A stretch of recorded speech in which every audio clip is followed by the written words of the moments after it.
کسی ایک مذہب یا قوم کی جدوجہد کا نتیجہ نہیں تھی، یہ ایک اجتماعی جدوجہد تھی جس میں ہندو، مسلمان، سکھ، عیسائی اور دیگر مذاہب کے لوگوں نے مل کر حصہ لیا۔ ان سب کا کام ایک ہی تھا، ایک آزاد اور متحد ہندوستان۔ اس جدوجہد آزادی میں مسلمان مجاہدین آزادی کا انتہائی اہم اور قابل فخر رہا، جسے نظر انداز نہیں کیا جا سکتا۔ مولانا ابوالکلام آزاد وہ آزاد ہندوستان کے پہلے وزیر تعلیم بنے۔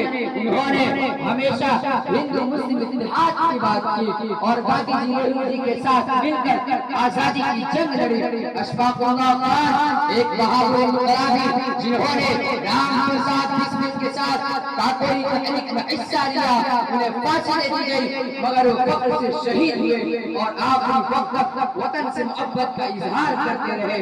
ٹیپو سلطان جنہیں شیر میسور کہا جاتا ہے، انہوں نے انگریزوں کے خلاف آزادی کی جنگ لڑی، انہیں پھانسی اور آخری دم تک ہار نہیں مانی۔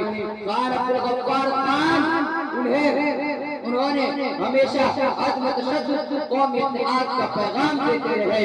تمام مسلمان مجاہدین آزادی نے مذہب کے لیے نہیں بلکہ وطن کے لیے جنگ لڑی۔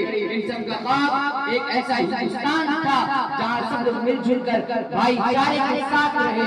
میرے عزیز ساتھیوں، جب ہم آج فخر سے اپنا ترنگا لہراتے ہیں اور یوم آزادی مناتے ہیں تو ہمیں ان مسلمان مجاہدین آزادی کی قربانیوں کو یاد رکھنا چاہیے۔ ان کی جدوجہد ہمیں سکھاتی ہے کہ ہندوستان کی طاقت اس کے یکجہتی اور بھائی چارے میں ہے۔ آئیے سب مل کر عہد کریں کہ ہم ہمیشہ متحد رہیں گے اور ایک دوسرے کا احترام کریں گے اور اپنے وطن کو اور عظیم شان بنائیں گے۔